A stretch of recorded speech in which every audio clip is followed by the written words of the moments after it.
Someone asked me recently, "Why aren't you working? You are a doctor, you have a degree. Why are you at home with books again?" I did not know how to answer that. Not because I don't have an answer, but because the real answer is longer than any conversation allows. And this video is that answer, the honest one, the part that nobody talks about.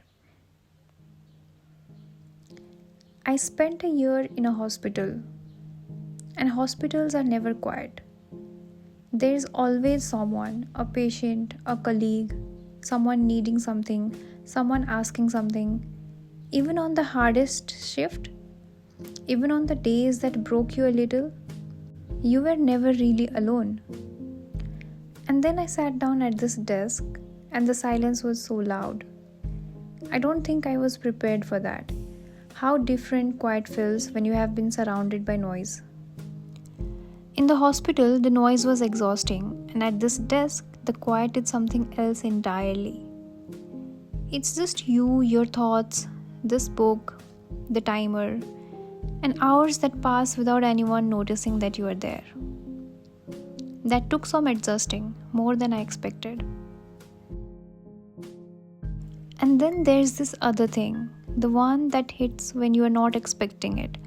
Usually when someone asks a simple question, or when you are scrolling, or when it's just a Tuesday evening, and the world outside seems to be moving, and you are sitting still. That one is harder to explain. People ask, "Why aren't you working? You are a doctor." And I understand the question, I do. From the outside, it probably looks like you're going backwards. Like you were in a job and then you are again back to studying. The answer involves things that are hard to say in a family dinner conversation.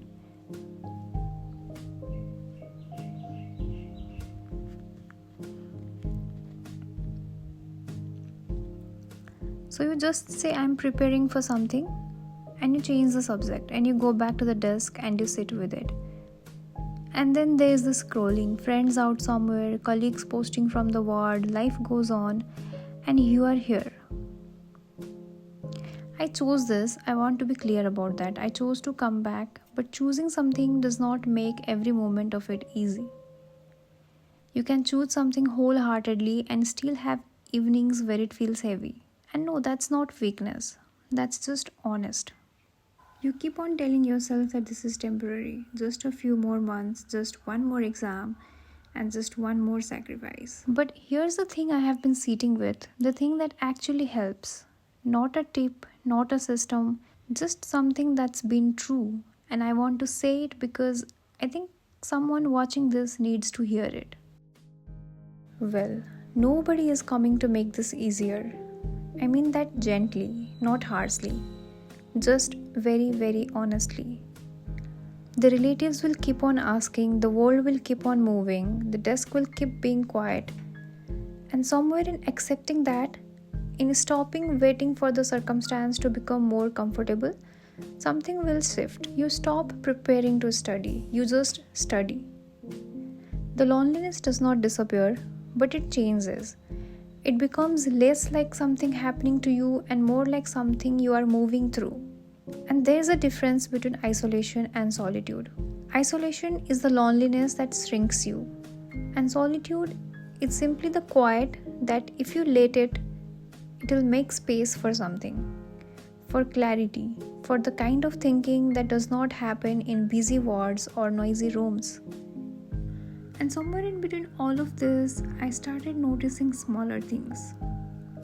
Like tiny things suddenly start feeling important.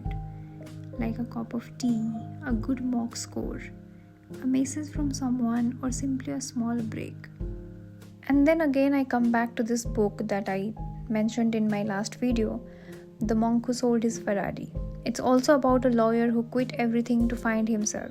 It really said that no matter what happens in your life, you have the capacity, and you alone have the capacity to choose your response to it.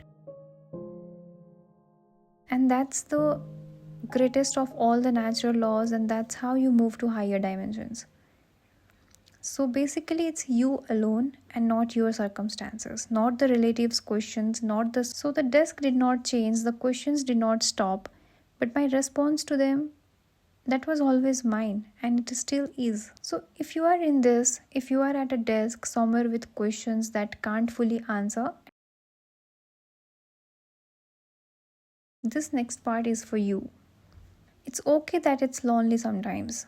It does not mean that you chose wrong. It does not mean that you should stop. It means you are doing something real, something that cost something. But I must say that one thing this room taught me, how to keep showing up even when nobody is watching. And the relatives will keep asking, let them. You don't need them to understand to keep going. It's just you who need to understand. The desk is quiet, the world is moving, and you are here choosing every single day. And I'm not going to tell you that it gets easier, because I myself don't know if it does. But I will tell you this. Every day you show up to this desk when you could have walked away, that's a decision. The kind of decision that nobody sees but you know. And that knowing is enough. It's more than enough. And it taught me something that hospital life never really did. It's about how to sit with myself, how to continue on ordinary days, how to keep showing up. Maybe we keep calling this loneliness because we don't have a better word for it. Maybe some of it is growth. Maybe some of it is discipline. Maybe some of it is learning how to be with yourself. And maybe that's the strange thing about this phase. While you are living it, it feels repetitive, almost invisible, like nothing is changing. But slowly the way you think changes, the way you handle silences, it changes, the way you handle yourself changes. And you become a little more patient, a little more disciplined, a little stronger in ways nobody can really see yet. And maybe that's why phases like this feel lonely sometimes. Because growth is usually quiet. It does not announce itself every day. So no, maybe this is not a bad phase of life. Maybe this is just the part where you are becoming someone your future self will thank you for.